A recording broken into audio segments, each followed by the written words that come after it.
All right, let's give a warm Pennsylvania welcome to Republican Senate candidate, Dr. Mehmet Oz. God bless you.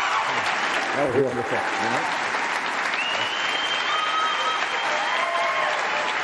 Thank you. God bless you. Thank you very much.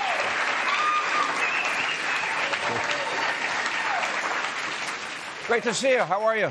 I'm doing wonderfully well. You can see the enthusiasm in Pennsylvania. The shocking reality, the stark contrast between me and John Fetterman has, for 6 months since I've been in the general campaign, amazed most people when they finally get it. But it takes a while for people to understand it because there's so many ads being played by the Democratic Party creating a caricature of who he is. Because what you just described is very accurate. A lot of people didn't realize it. And all of a sudden, over the last few weeks, more and more Pennsylvanians are doing their homework, smart people, and I trust them to make the right choice, and they're realizing who he is and what we stand for. And I made this comment to a lot of folks. My father grew up on a dirt floor. He came to this country as an immigrant. We didn't have a lot, but Dad did well. He believed in the land of opportunity, which is what we are.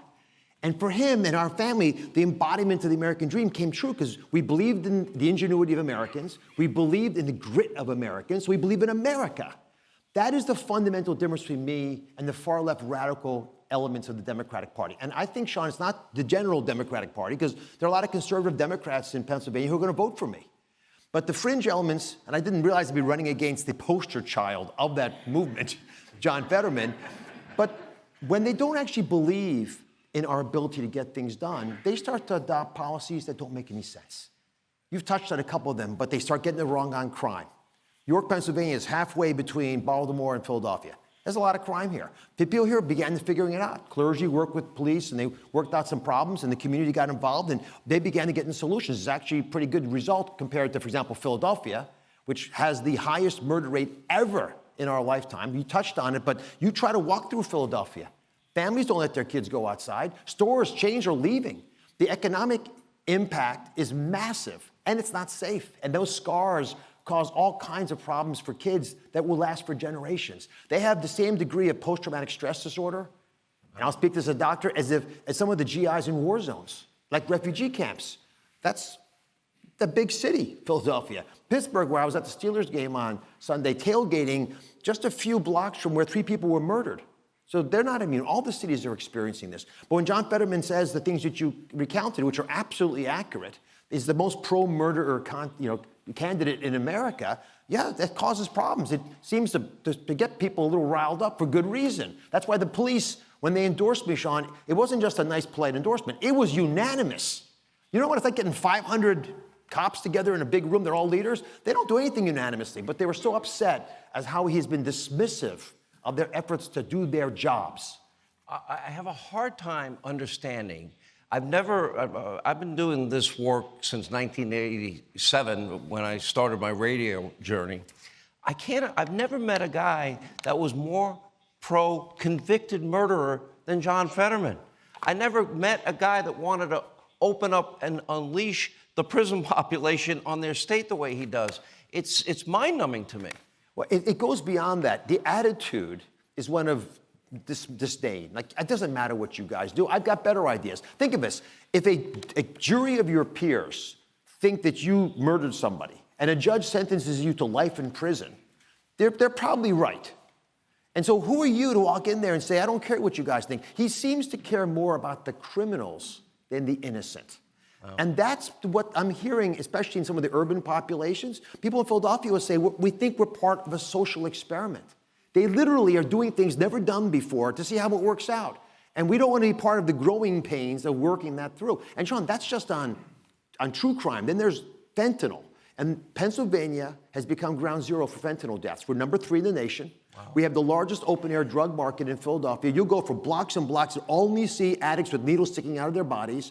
And we're farming homelessness. Literally, Democratic policies have resulted in something that's shameful. They won't go there. I go there because I want to show that Republicans care about everybody. And I think our party has a big enough tent, and we love people wherever they are in their journey, that we can help people in addiction. And that's where we're going to win. Obviously, if I were to pick the top issues on in the election this year, and this is for every state, every race, it is number one, 41-year high of inflation, record high gas prices, wide open borders, law and order, safety, security. How do you pursue happiness if you don't have basic safety and security reinforced by law and order? You can't.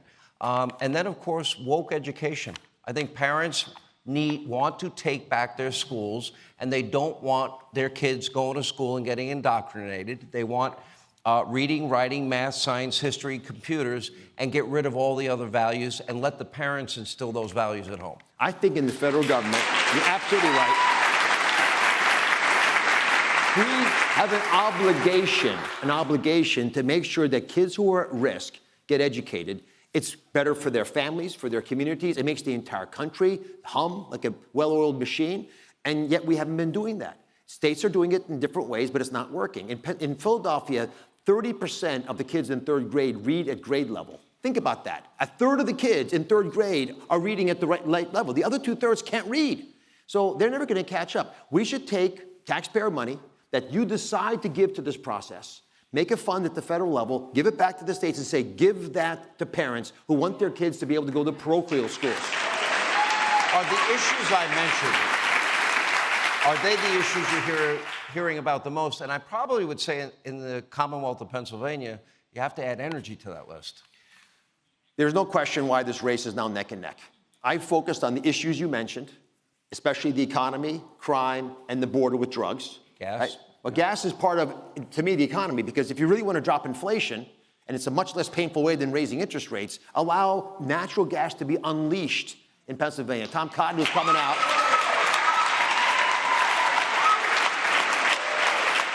Tom Cotton and I were on Wellheads just to look at this, but when you say that fracking is a stain on Pennsylvania, which John Fetterman did, and you showed videos of him saying what he actually believes, that's insulting to people who are making their living in that area. It actually destroys communities, and we drive up inflation because energy drives 1/3 of the total inflation that we see. But maybe for most of us, the most important reality is it makes us subservient to our enemies. If you want energy independence and energy dominance, then get the natural gas out of Pennsylvania. And this is the big story.